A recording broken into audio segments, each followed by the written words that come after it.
Thanks for joining us, Sam. Thanks for having me. We'll talk a bit. Let's talk a bit about the game first, actually, the match first of all, and we'll come to the tweets later. So, Milos Raonic, that was quite a good win for you, wasn't it? Yeah, it was a close one. A couple close tiebreakers there, and then luckily snuck out a break in the fourth. Yeah, he's a tough opponent, Milos Raonic. I'm going to put you on the spot straight away because we had Marin Cilic yesterday and we asked him who he preferred to play. And it's a very difficult choice between your serve and Milos Raonic. And he said, I think I prefer to play Sam Querrey. Why would that be, and are you comfortable on the grass courts? It's probably because we've played twice before on grass and he's beat me both times. Okay, all right. You're lastly in the Queens. Yeah, a couple weeks ago. But yeah, you know, I'm very comfortable on the grass. I feel like it's one of my best surfaces. Hopefully I can come out there tomorrow and have a good serving day, and I'm going to try to be a little more aggressive than last time and probably take a few more chances. It was very windy, very tricky to play. It looked like you weren't struggling as much as Milos Raonic, but what happens when you're a big man and it's windy on a low bouncing surface? You know, you just got to keep your feet moving, aim for bigger targets, you know, be patient, try not to get down when you, you know, you shank a ball or two. Just going to look at your match point. What goes through your mind at match point? You know, just saying to myself, you know, make this first serve. Yeah. Do you say that in your head? Yeah. The point before, we actually had about a 20-ball rally, probably the only one of the match. And so after that, I was just like, you know what, just throw it up, hit the big one, and end it.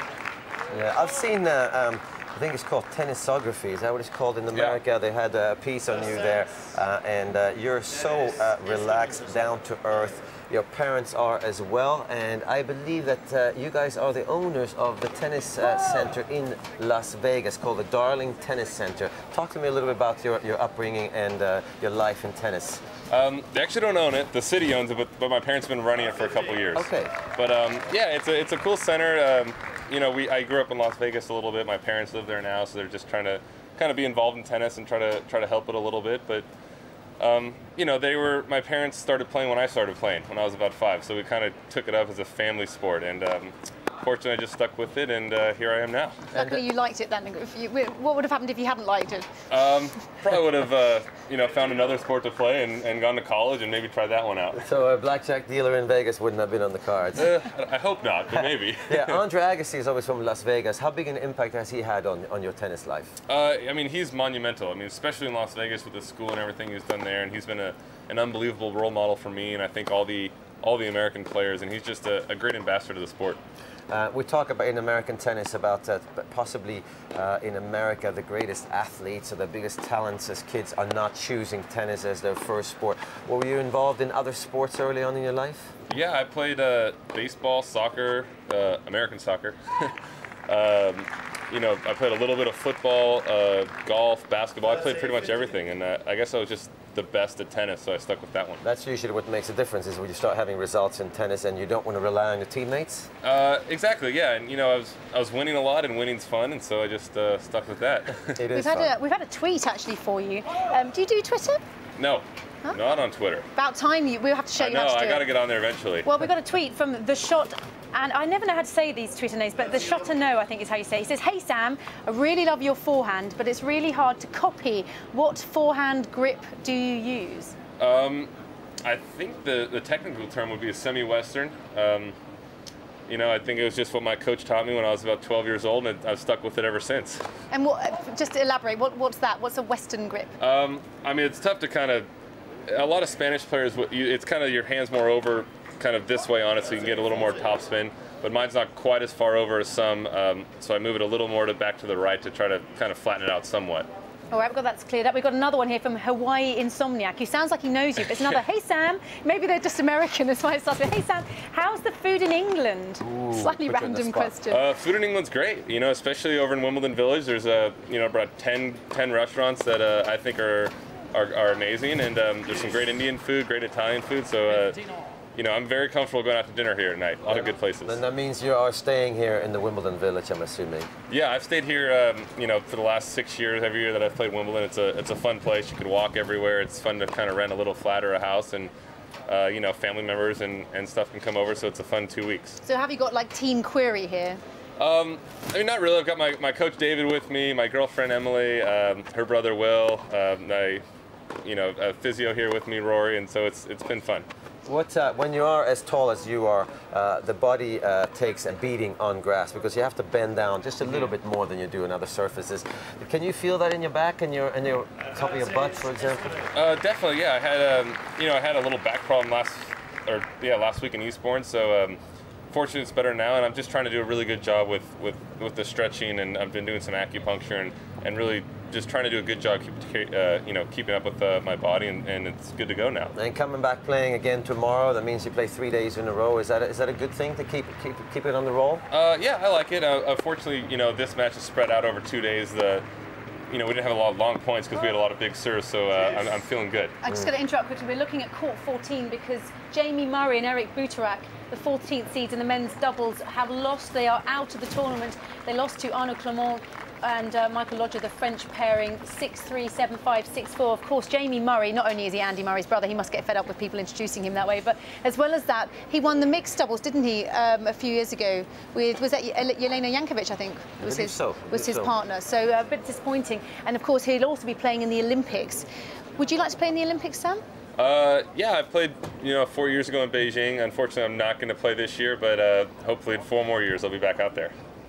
And I guess it would be, I don't know, would you be pleased if you were, say you had managed to make London, would you have been pleased that it was on grass, or would you have been not happy that it wasn't? No, I'd like it. I guess I'd prefer grass or hard court, but it's awesome coming back here. I feel like I play well here at Wimbledon, so I'm bummed to miss it this year, but I'll be cheering for my buddies.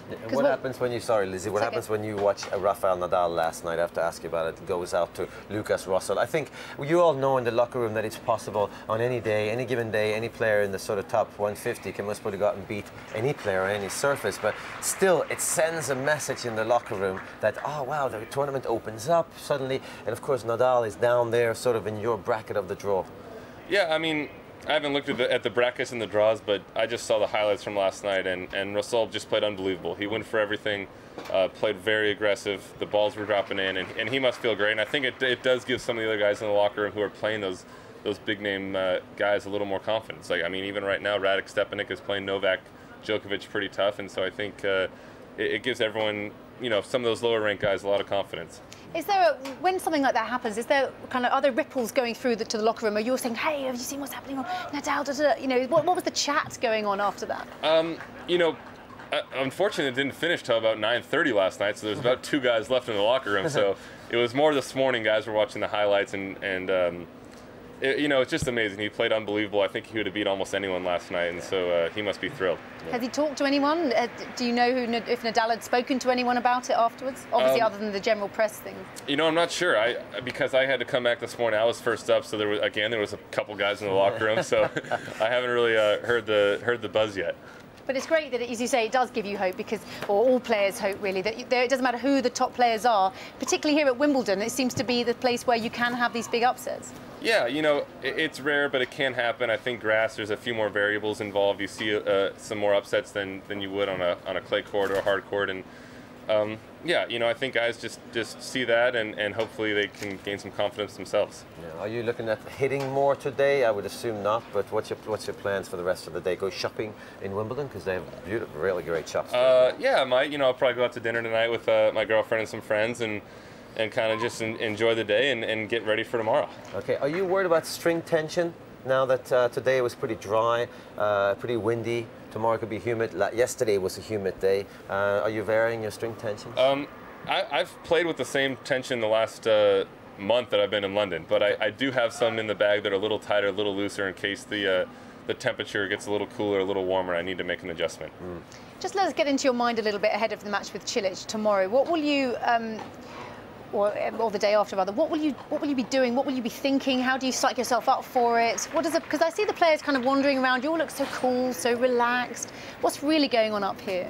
Yeah, I mean, you want to stay cool and relaxed. You don't want to go home and sit in the corner and just look at YouTube highlights of your opponent. You want to stay relaxed. You want to save your energy, and I'm just going to try to have a nice, relaxing evening. Hopefully, sleep well, and come out tomorrow and save up all my energy and use it all out there on the court. So you do look at YouTube highlights at some points, though? I don't, but maybe if you haven't played a guy before. But I've played Marin in the juniors, twice in the pros. So I've seen his game a bunch. So I know what's coming. Yeah. Statistics. I'm always intrigued by players that use statistics. When you play a game like you play, big first serve, big forehand, are you looking at statistics more of your opponent and what's working for you, or is it more of a feel thing? I try to worry more about my own game, with the big serve, big forehand, and if that's not working, then I might go, in the back of my mind where, hey, I remember this guy, more times than none likes to serve wide. For me, it's more the serves. I like to kind of know where his tendencies are in serves. And do you get to watch much tennis here? Have you been under the roof? Have you seen what that's like under there? Haven't been under the roof yet, but when I kind of go back to the flat, I'll turn on the BBC and check out the matches for the rest of the day. Does that worry you, the thought of playing under the roof? No, not at all. I hope to play under there. I hope I'm on center court playing under the roof one of these days. Maybe in the final. Who knows? Hope so. Yeah. Thanks so much for joining us, Sam. It's been great to meet you, and good luck against Cilic. Thanks for having me. Thank you, Sam.